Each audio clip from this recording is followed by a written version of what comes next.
Join me, Mark Windows, for Windows on the World live every Sunday 9 to 11 p.m. GMT. Check out our archive and program stream at windowsontheworld.net. Welcome to this special from Windows on the World, windowsontheworld.net. New show every Sunday live 9:30 p.m. on the website, and the whole of our archive is on the website too. You'll find all of our Sunday shows on the live shows page, and you will find links to Spreaker and Odyssey where you can find all of our shows. We do not post anything of any importance on YouTube anymore because of the censorship. Today we're going to be doing a follow-up to a fascinating interview about Australian historian Frederick Slater, who's been basically written out of history, and we like the people who are written out of history because they are often the best people to listen to. And Stephen and Evan Strong from Forgotten Origin in Australia have produced a book called Genius or Mischievous, which is the history of Frederick Slater and his discoveries. Now, if you haven't seen that first interview, please have a look at it. It's in our archive, and it's called Forbidden History Australia, Frederick Slater. I'm going to now quote from the opening of Stephen and Evan's new book about Slater.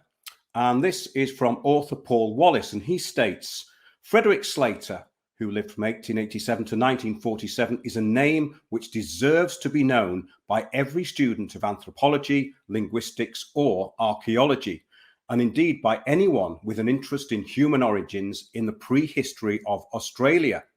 Slater was an author and newspaper editor and a renowned source of information to the Australian government until he was written out of history and eventually ridiculed. He stated the common origin of humanity is an established fact. What we are seeing is the center from whence the human family emanated in the beginning. And that center, he stated, was Australia. From Slater's viewpoint, civilization was devoted to the betterment of the soul, and everything else was secondary. He believed that man, in the beginning of time, had a higher sense of duty to man and the development of life, which to him was the soul, more than can be found in the cultured nations of 2,000 years ago or the nations of today. And most importantly, that there was a global form of communication which relied on pictures and words. In this show, we will cover the life of Frederick Slater, and we are going to have a revelation of those first 10 words of the first language, which was the language which allegedly went around the world. And that language was called Murray Gwalda or Marie Gwalda. I'm sure Stephen's going to correct me on that. Stephen, are you there? Can you hear me?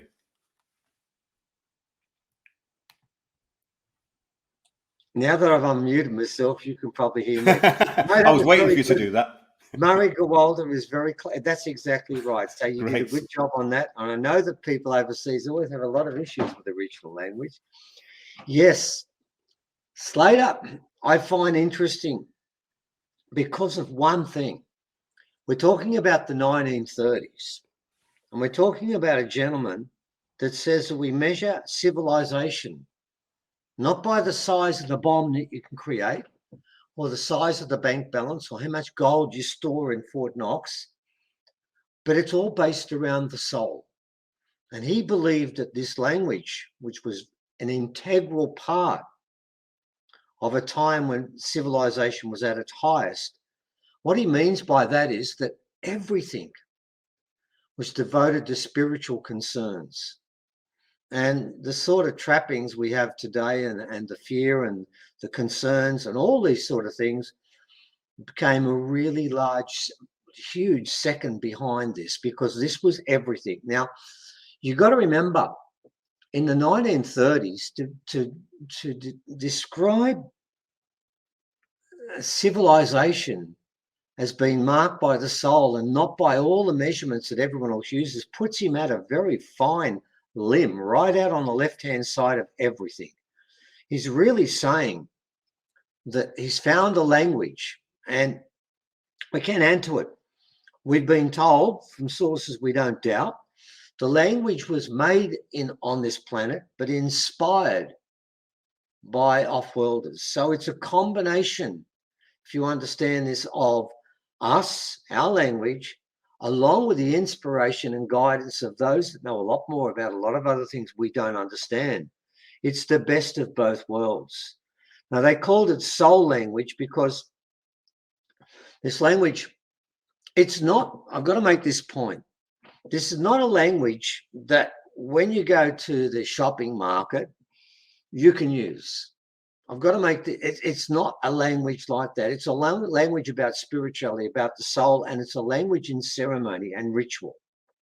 So what we've got to understand, and I'm going to make this very clear when I do share the 10 main words to begin with, and we'll start to talk about how this language came together.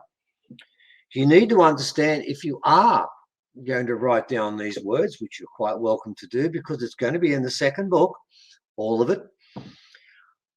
Remember one thing, if you write them down, that's fine. But if you want to say them, pick the spot to say it and pick the time.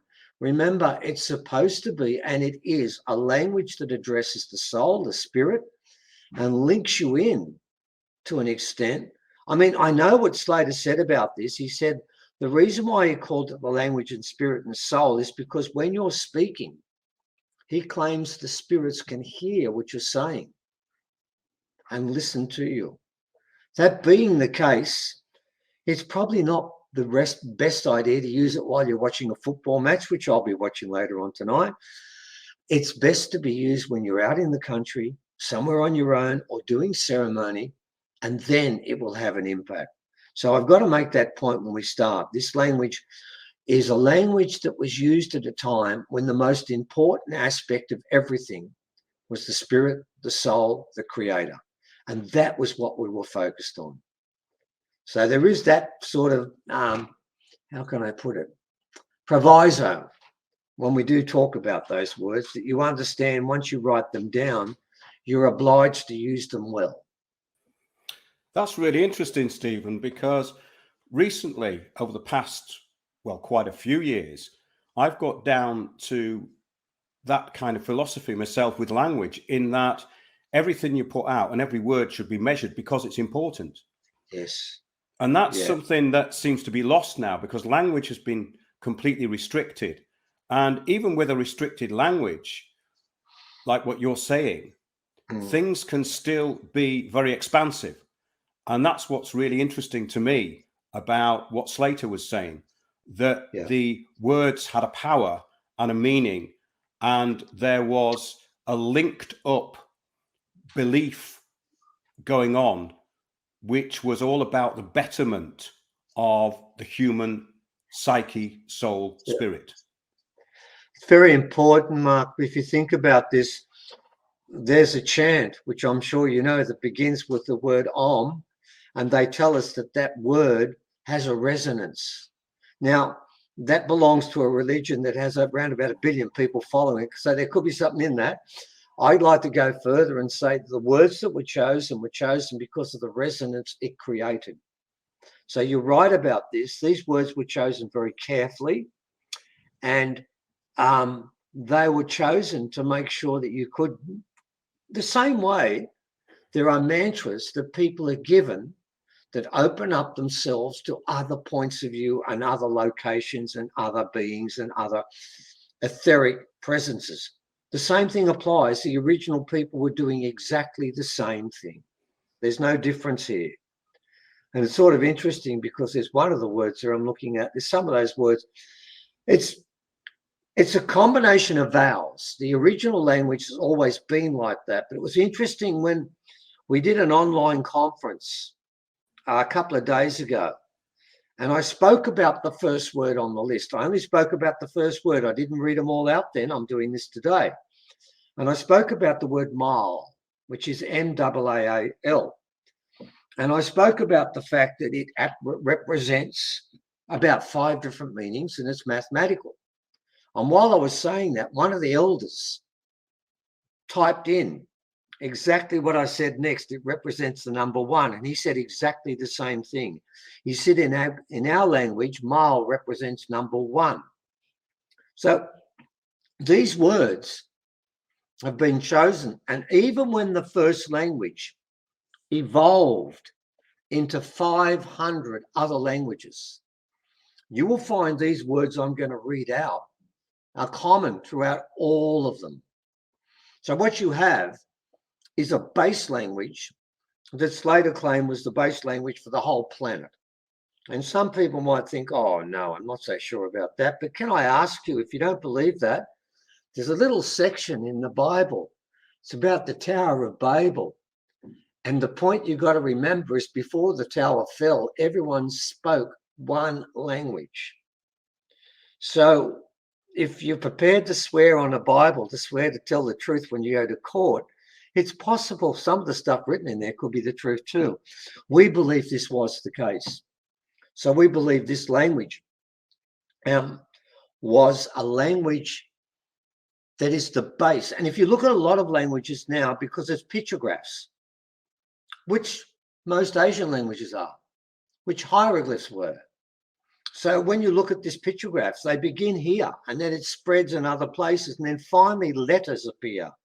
And I've got to make the point, and Slater made this too, that the original people had 16 different letters that they itemized, and he wrote down which ones we used and which ones we didn't. So all of these things come out of what happened in Australia. But the important part of this equation is you've got to remember this language came out of Australia and was given to the world. So we're talking about a time, when he spoke about the time this was a height of civilization, you might think he was just talking about Australia because it came from Australia, but he wasn't. He was talking about the Egyptians came here and they learnt things and went backward. He was talking about the fact that the whole world was in transit.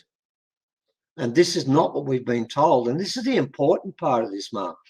When you go through this record, and basically what it is, it's a record of ancient Australia.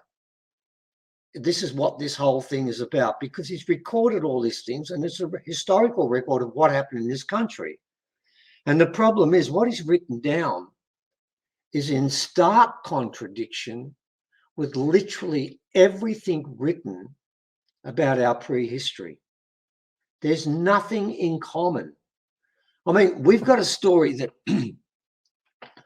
we're hanging around in a cave, and one day we started to grunt, and that grunt started to form itself into a couple of audible words, which referred to the fact that I got a spear, that I'm going to hunt, fire, and that would be the basic beginning of language. Yet the language that Slater interpreted is the exact opposite. It says, welcomes to the pillars of heaven. Man came to earth with 7 senses fully developed. It's always about the soul, about movement. And the language we're told is, and by the way, 28,000 words were in the dictionary he had compiled. The historians will tell us the first language had 12 words, 24, maybe 100. And Slater's saying, no, 28,000. I don't know anyone that's got a vocab of 28,000, Mark. I'm sure I don't. It's quite incredible, isn't it? Yeah, I mean, I found the book fascinating because it filled in some of the gaps that I had.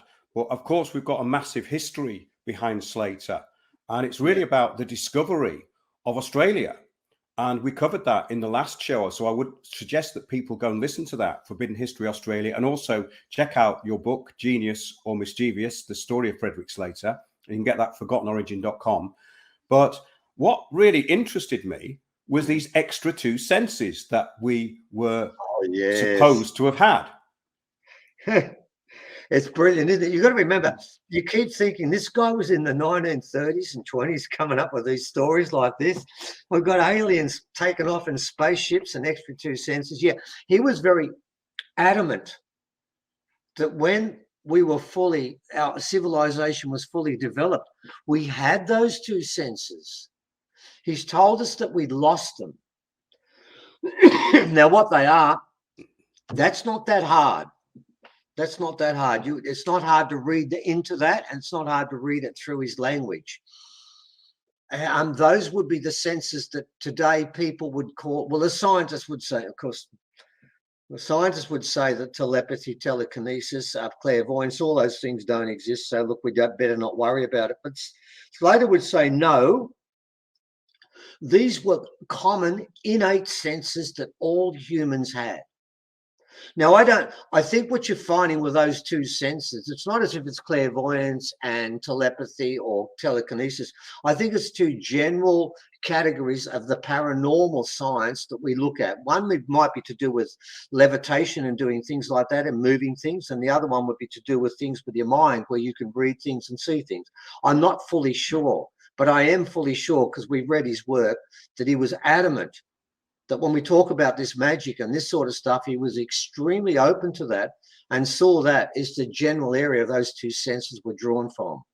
So, well, clairvoyance and precognition have been studied for many years. And one of the subjects in the recent shows at Windows on the World was the sort of death of parapsychology, and how parapsychology has been completely undermined from it being a real science and really used as a proper scientific way of analyzing these things, such as precognition, clairvoyance, telekinesis, and psychometry.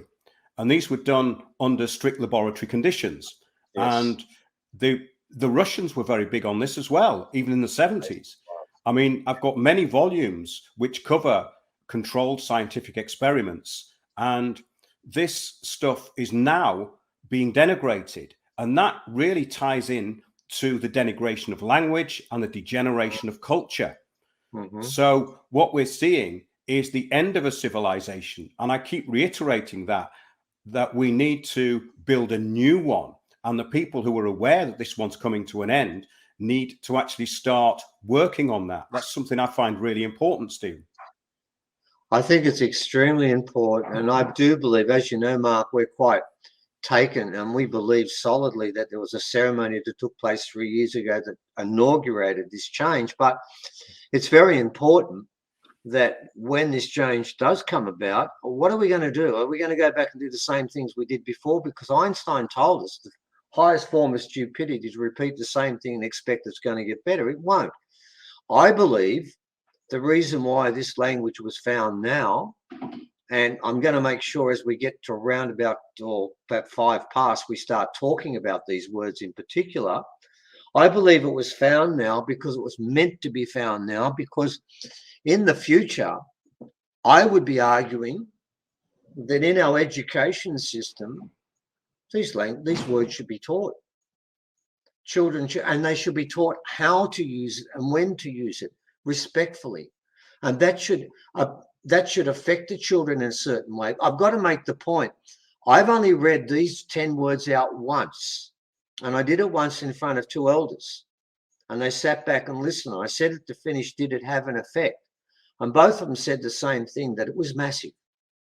Now, I'm not so sure whether you're going to have to sit down, these people who listen to this tonight, and I'm going to ask them before we do this to get a pen and a paper, because I'm going to say the word, then I'm going to spell it so that you get this right. Now, I've got to make a point with this, Mark. This decision to put all of the sacred words out and so people can share with us is not an easy one to take, because I've got a lot of original people that are going to be incredibly upset with me. They're going to say, this is our sacred first language. How dare you give it out to the public? And, you know, I've got to be honest, for a while, I believe that was right. But there's 2 things I've learned from this. Number one, we gave it to the rest of the world. We gave it to them. It was given to everyone. And in the Bible, it even says everyone spoke one language. Well, how did they all learn one language unless it was given by someone to everybody? And in the Bible, guess what happens after the Tower of Babel?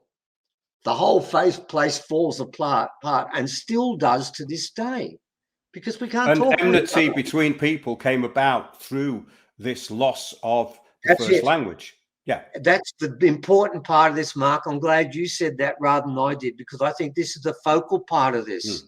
Because we weren't in discussion with each other, looking at their eyes and feeling whether they're telling me the truth or not, and because we're talking sacred business, We felt comfortable with these other people.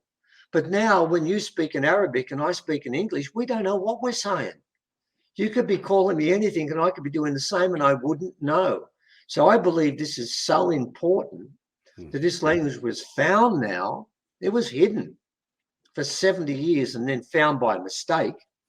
Well, it's out now. And we made a decision and we are going to wear it. I know this is a fact. And it starts today, Mark. You're the one going to be first responsible for this, because until now I've uttered one word on a couple of occasions, and I think there's 2 words in that first book. I did that deliberately because I felt the first important thing was to clear the reputation of Slater. And yes, he has got the Book of Discoveries, and we put it in so we give you a bit of an overview where he was coming from. And then we try to give you archaeology in Australia that backs up some of these rather radical claims, but we've got evidence to back it up to go along. And what I wanted is, after you finish reading that first book, you're going to get a massive amount of Slater in the second book and less commentary from us. You'll be open to it because you know that these people who lie and say that this guy is nobody, he was somebody incredibly important. He hung around with the highest levels of society. One of his best friends was the Archbishop of Sydney, Catholic Archbishop. And when he died, 250,000 people went to his funeral. And there was only 400,000 people in Sydney. And his best friend, the guy that wrote all his work for him, was Slater. They knew each other well. Slater knew everybody. He was in the paper 100 times. He was a writer, an editor 4 times over, and a correspondent in 7 different papers.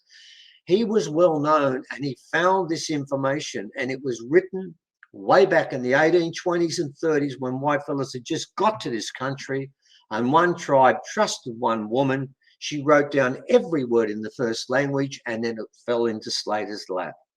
And now what we're doing is fallen into our lap.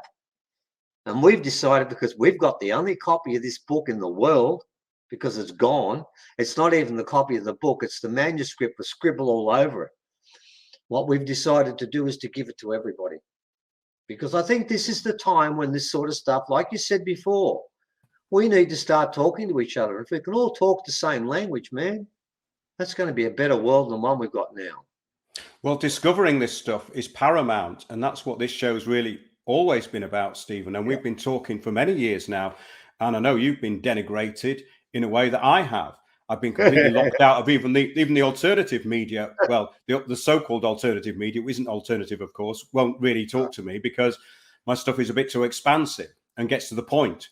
And what that means is that this show is really important, because what we're trying to do is bring things down to the natural simplicity to which your book refers, which Slater was actually talking about, because everything he says resonates with me, because the things that he said were important are the things to me which are paramount. So that, I think, is the key to everything. You have to actually look at what's really important. You hit something really important there, Mark. I'd never thought of before. Yes, it resonates with me and it resonates with you, but who in the 1930s would have resonated with? It would have been such a huge ask. But the amazing part was, because he was so well respected, because the government gave him the trusteeship of any block of land they gave to anyone in the whole of the state, twice to Slater. The government chose him because his reputation and his skills. He was the actual president of the Australian Archaeological Society. His skills were undoubted. The problem was he stumbled onto something that was so sensational that didn't fit in the time. I mean, he talks about us being given the sacred means for propagating life. That's genetics. Who was talking about that in the 1920s? Man, they didn't even know what that was about then. Mitochondrial DNAs were never mentioned in the 1930s, the 40s, the 50s, the 60s, none of this, but it's in his book. He talks about the sacred means of propagating life. He's writing this stuff down after time and thinking, what is it? But give him credit, because obviously we're biased. We think it's the genius, not the mischievous. He stuck by it. He kept fighting. I read his letters I read his letters in 1939 when he's getting smashed. And he told the farmer that owned the standing stone site, he said, don't trust the government. Don't trust the universities. He's listing a group of people all attacking him. And his time was up. In 1939, his papers were being stamped, cancelled. He spoke in a Congress in 1937 on a paper on Baragara, and it was enthusiastically received. In 1939, it was stamped cancelled by Sydney Uni, Department of Tropical Medicine and Public Health, had cancelled his paper. In 1939, everyone was coming down on him, and his time was limited. He was gone. And after the Second World War, no one heard of him again. We couldn't even find, it took Eric, the guy that found him, months to find his grave. It's a tiny little grave. It's about this big with a tiny inscription with his name on it, and that's it. Nothing about him. There's not even, you know how most graves, when they've got a stone, have a commentary? No room for that. It's that small. All it's got is his date of birth, date of death, and his name. That's all that was fitted on it.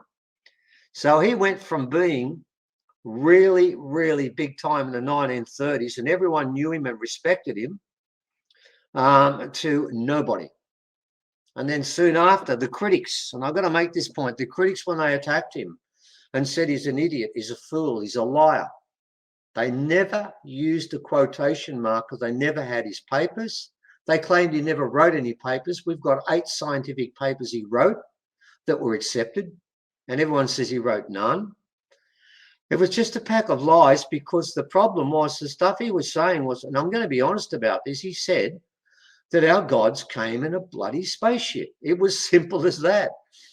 And it was very specific. He said, my army's wife was not born of the earth. She was born of the stars above elsewhere. And then one of his sons didn't like the earth and took off in a ship. It was a thing that mingled with the clouds, and fire and smoke came out of the bottom, and it went to the Southern Cross. It's very specific. It's a spaceship. And he's writing about spaceships in the 1930s when nobody's even talking about it. That's what I admire most about this guy, that he went out and knew, because the actual paper, the dictionary he got, it wasn't his, it was Goddard's, who worked with him, and Goddard's grandmother was the woman who wrote this. But Goddard knew if he put his name next to this, he's got his pictures up in Sydney Uni. He's highly respected, and he's got a big gravestone, unlike Slater. He knew what was going to happen if he took this on. And I got one paper where Goddard writes about all the geology and Slater writes about aliens coming here, but they're separate. Goddard writes the first bit, which is a description of the site, Baragara, and then Slater does the interpretation. So Goddard's safe. And when it was stamped, Goddard's part wasn't stamped cancelled. It was only Slater's part that was. So they had a paper and half stamped it, the part that Slater had written. So it shows you this guy was going out on a limb because he believed in the truth. And I think that's really a fascinating part of this, mate. That this man knew what the truth was. He knew that this was a history of the original people, written by them. Not by people and historians who've come here since. Their story of where they come from, who they are, their language, and what happened here. I think we should go into when this actually was, Stephen, because we've talked previously about Australia being much older in civilization than the 60,000 years that we're given. Your estimates go, I think, to something up to 400,000 years. So what sort of timescales are we talking here for this first language? Well, even he was in 6 figures. He was in 6 figures. He went between 100. I've got to be honest about this. You're talking the 1930s here, man. So it's pretty hard. He thought Egypt had been here for a long time because he thought they were the same. He goes between 250 to 100. But I can tell you the people who wrote the seminal paper on Out of Africa, that's Rebecca Cann and Alan Wilson, who both recanted, and no one ever covered that. Yes. And said it was That's very important, Stephen. A lot of people don't know that the Out of Africa theory has been debunked by the people who propounded it. Alan Wilson and Rebecca Cann said we got it wrong. Alan Wilson came to Australia twice before he died to do research here and said, shit, everything I said was wrong. He said the original people got more, 70% diversity found. He said more diversity than anyone on the planet. They're the oldest people. Rebecca Cann said we got it wrong. 400,000 in Australia, 100,000 in Africa. They both got it wrong and admitted it. So that part is easy, but I think they're wrong. I think we're going back into the millions of years. My elders aren't talking in 6 figures. They're talking in 7. That's where I'm looking at. But what I don't do is I don't lock myself into figures. But what I will say is I will go way past 6. It's definitely well into 6 figures we're talking here. I believe it's well into 7. But that's different. But that's not the case here. What is interesting is that Slater in the 1930s was talking in 6 figures for original people. Who else was? During that time in Australia, they said the original people have been in Australia for 6,000 to 20,000 years. And he's saying, no, let's multiply this by 10 or 20. So this guy really was pushing the boundaries and he was telling the truth. So, Mark, we've got a bit of time left. Should we now do the 10 words? I think we should, Stephen, because this broadcast has been very succinct. Please do look at the previous broadcast, Forbidden History Australia with Stephen and Evan Strong at winnersontheworld.net. Do have a look at forgottenorigin.com. All the information is on there. So yes, Stephen, that would be great. Let's get into that. I'm looking forward to this, and I'm glad we've done a few shows together over the years, mate, over a long period of time. I've always enjoyed being with you, so I sort of made this decision overseas. Where was I going to go? So let's do it. You're now hosting with us now the 10 words that have never been made public before, and I'll give you all of them. And I'm going to start. Now I've got to make a point with this. Just like hieroglyphs, they have a lot of different meanings, okay? I'm going to give you 2 today, but I've got to make the point if they're used in a different arrangement, they'll have different meanings again, okay? But what I am going to give you is I'm going to give you what's called the destination and the meaning. And that is coming. This is from the handwritten notes of Slater, okay? This was written to his assistant over here, and it was like a dictionary to show him how to do this, okay? So let's start with number 1. Now, the word is mal. I gave that before, which is M-A-A-L. The number 1 is M-A, just mal.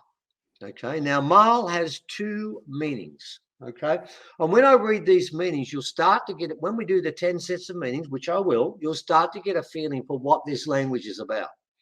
Okay, reading straight from Slater's pen. Ma, which is number 1, the destination is the first or beginning, and its meaning is the creator.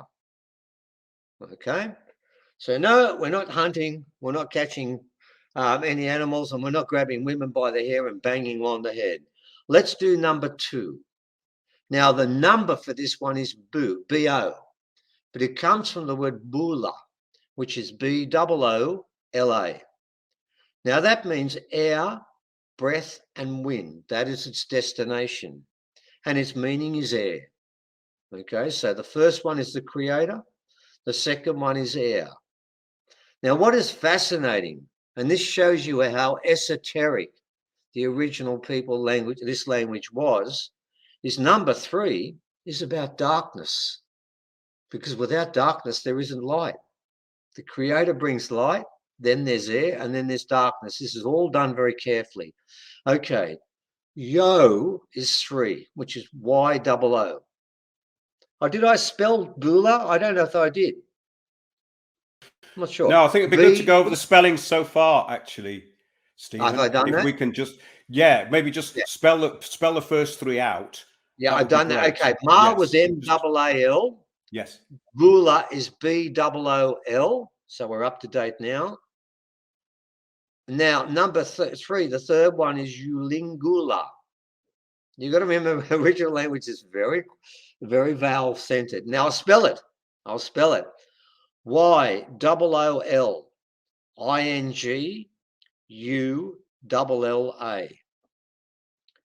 Now, that means clouds. The destination for this one is clouds across the sky, and its meaning is darkness.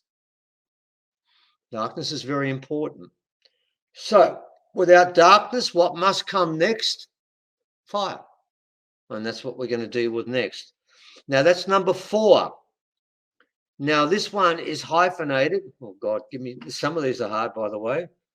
The word is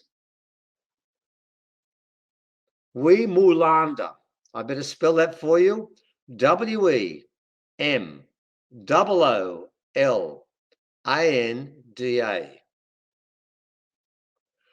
The number is 4, which is we, the first 2 letters. You'll notice nearly, but not every case it's 2, sometimes it's 3, but it's always near the front. Now, what that means is a blaze from a fire. That's its destination, and its meaning is fire. Okay, so what have we got? We've got the creator, we've got air, we've got darkness and fire. What will come next? The earth. Can you see how all of these meanings are linked to each other? This is a very sublime language, and it's a little bit more sublime than most of our languages today. Right, number 5 is Ta, T-A, and the word is Tabira, which is T-A-B-I-R-R-A. And that one means our destination is a pillar of strength, something that nourishes. And what nourishes us? The meaning is earth. And the earth is a pillar of strength that nourishes us. And we treat it like trash. Okay, and by the way, during this period of time, humanity did not treat the earth like trash. So we've done 5, which was Tabira, T-A-B-I-R-R-A. Okay, number 6, which is interesting, because this is the first time the number isn't the first 2 letters of the actual word. It's the last letter. Okay, number 6 is Ga, G-A. And the word is Boonega. And I'll spell that B-O-O-N-E-G-A. And the destination is that which comes from the river of life. And what is the river of life? Blood. That's its meaning. You see how the destination and meaning link with each other, and you can see how the numbers, as you run up, all are linked to each other and they form a chain. We don't do things quite like that anymore. Now, what comes next after blood? The most important part of this story. This is a beautiful story that comes up. It leads to number 10, which is the most important number. And we are now up to number 7 rather. And the number 7 is the word ku, C-O-O. And oh, I've got to be careful with this one. Yes. Okay. The word is Kuliba. It's C-O-O-L-I-E-B-A. That destination is fertility. And its meaning is water. So now what are we creating? Life itself. And then without life, we need light. And of course, light is the next one that's coming along. We now come to what I think are the 3 most important of the sacred words, the last 3, 8, 9, and 10. Very important. And these are the ones that should be used very carefully. Number 8 is the word gu. I'm going to get this in time. I wanted to finish with this. Now the word, it's very similar to the last one, which was Kuliba, but this is Guliba, G-O-O-L-I-E-B-A. Now there's a slight difference between the 2. The last one was fertility for destination. This one is light from the sky. And that's meaning is light. Okay, now we come to the last 2. Number 9, which starts with the letters B-O-O. And this time they didn't choose the start, they didn't choose the end, they chose the middle. That's deliberate, believe me. And in the last one, they do something really bizarre. And this is part of the sequence. Okay, so it's the number 9 is G-E. The word I've got here is Booneguru, which is B-O-O-N-E-G-E-R-O-O.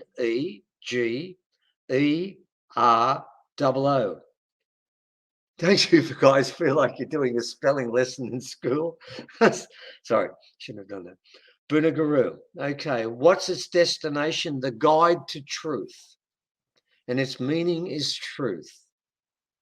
And then we come to the last one, the final word.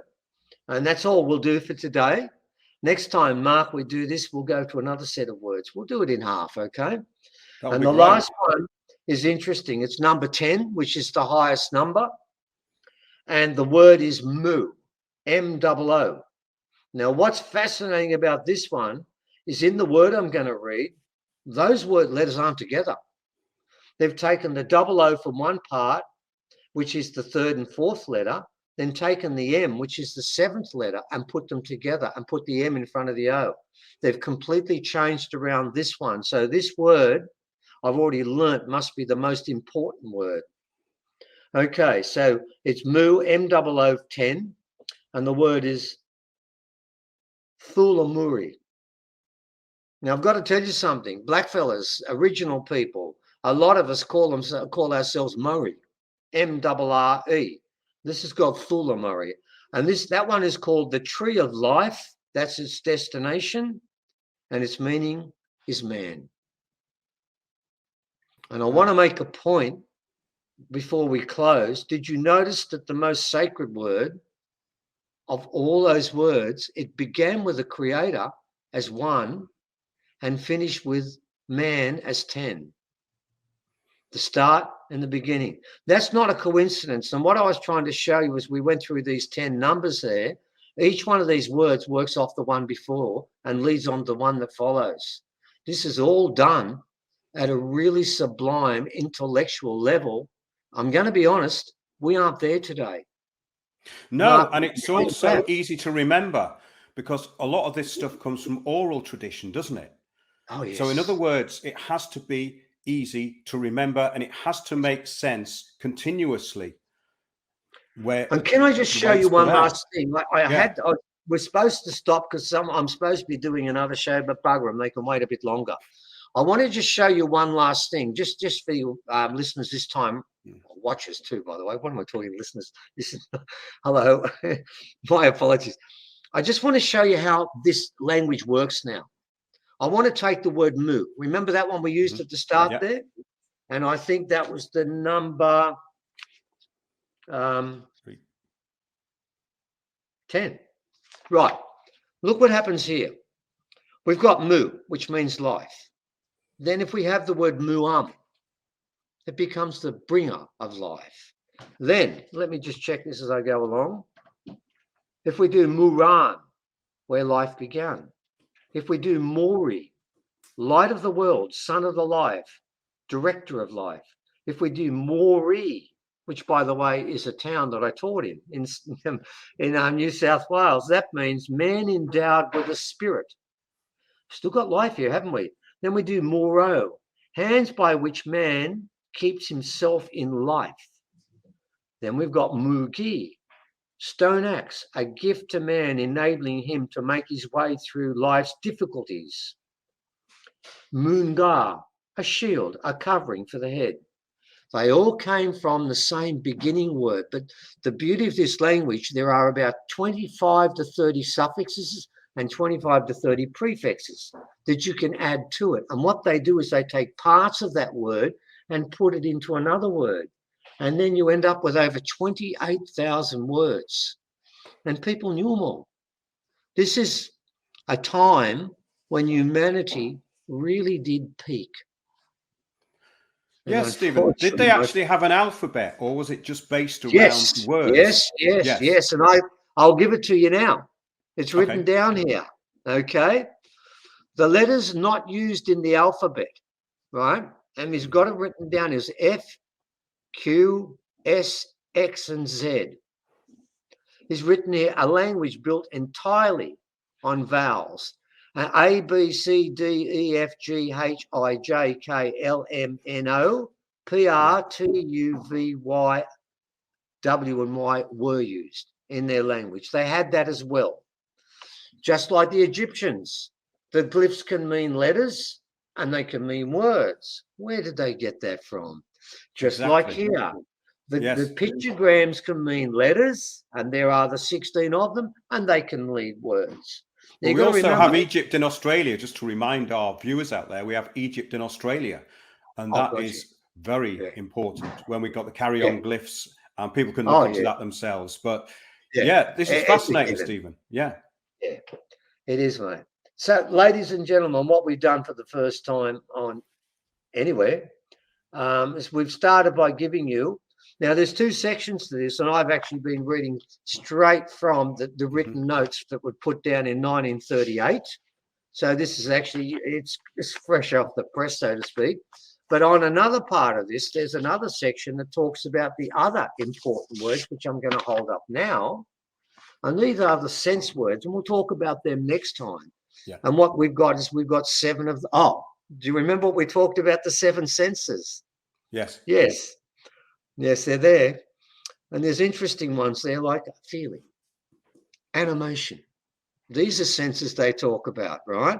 They've got speech, they've got sight, they've got hearing and smell and taste, but they've got the other two, animation and feeling, are the senses they talk about. And the one about the animation is about all these different things we're talking about that have been disappeared. And then we've got the one about feeling. Okay. So yes, all of that we'll talk about next time. I'll give you the 7 sacred words for those things too. And with those 17, you have the base words that create this language that for the first time ever is now going to start to be publicized. And when we get the next book out, I'm going to put up everything written in the letters that he sent to his friend, plus all the things he's put in there. You're going to get the full copy of that. And somebody's going to get hammered. Well, this is great, Stephen, because this is what Windows on the World is all about. And I know that's exactly what Forgotten Origin is all about. We're exploring here and trying to find relevance to what's actually going on and to put things in a historical perspective. And I think we're doing that with these shows. And just to remind people that Slater was a very recognized academic, a journalist, a poet, an author, and he was absolutely written out of history and derided, which tells us something very important. It tells us that we should be looking into what he was doing. So that's great, Stephen. Yeah. Can I close with one last thing? Yeah. I want to talk about my boss, Elder Kano. I want to tell you people about something that happened to me about 8 years ago. I think it's a good way to change. I know I'm supposed to be with someone else, but this is more important anyway. He sent me a letter, and I'm going to hold it up now. I'm going to show it to everyone, and you'll see there's symbols on that letter. And he marked it in 2 bits, and he said, blue belonging to the Githable tribe. Now, these symbols I've held up that come from Slater, all those symbols, and if you see it, I'm holding them up now. I'm showing them to you, and I'll show you some on the back there. They are symbols, according to Slater, that come from the Githable tribe. And he wrote these down in 1938. They're part of the first language. Now, what's interesting is, on this sheet that was sent to me in 2014 by Kano, he did not have any access to Slater's work. But do you see the parts that are written in that are Githable? They're the clear ones you can see. There are 17 of them. All 17 of those symbols are identical in this book, this piece of paper that was written in 1938 by a white fella. This was written in 2014 by a black fella, and he was telling me this is actually possum dreaming, and he told me later this is the first language. And the other ones you can see there come from Tasmania. It's a mixture of languages, the first language, it was spread out. And the Githable kept the symbols.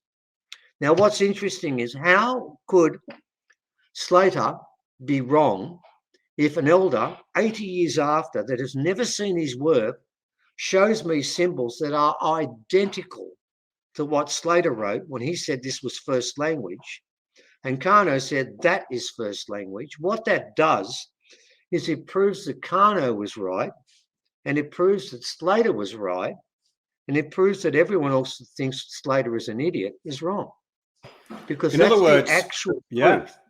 That's proof that you can't argue with, because my boss Elder had never seen, because I've got the only copy of his letters by one other person called Richard Patterson, and the rest are locked up in a safe. So it is impossible for Kano to have seen that paper. Yet every symbol, and the amazing one for me is, can you see the symbol I'm going to hold up, which has got a line, and it's got 6 lines on it, right? When I hold up Slater's picture there, There's a line there, and there's 6 lines on it. And there's straight lines and straight lines going across. And every other symbol is identical. Is that possible through a coincidence? No. What it means there's too much detail there. There's too much detail. Yeah. Yeah. There's nothing vague about it. 6 lines, 6 lines. Come on, every dot's the same way. What it tells me is that this is a story that's real. And this is a language that belongs to every human being on this planet. And what we've got to try and do, particularly during this change, is learn this language. And I believe if you learn this language, it will make you a better person. That's a really good place to leave that, Stephen, and a lot to think about, because we've talked about how language, symbology has been corrupted, taken over, usurped, ruined, and the intrinsic power has been taken out of it. We're talking about maybe putting the power that we have back into language, which is really important at this point in history. So thanks, Stephen. That was great. And do join us every Sunday live, 9:30 p.m. I do reiterate this because we do not have any reach with any kind of media in the UK. We have people around the world who listen and who spread the shows about. So if you like the material that we put out, do please spread the shows around. You can copy them, re-upload them. We do a live show every Sunday, 9:30 p.m. UK time, live on the website, on the live shows page, windowsontheworld.net. You can subscribe to us on Spreaker. We put all of our content now on Odyssey, all the links on the homepage at windowsontheworld.net. You can join us in our Discord server if you want to chat and add to the conversation. So remember that Stephen is available at forgottenorigin.com. That's Stephen and Evan Strong, the authors of this fascinating book, and we're going to be back with more. So thanks a lot, Stephen. I'll let you get off to your next interview. Okay, thanks a lot, mate. Appreciate it. Thank you so much. Until next time. Bye. Cheers. Bye. Join me, Mark Windows, for Windows on the World live every Sunday, 9 to 11 p.m. GMT. Check out our archive and program stream at windowsontheworld.net.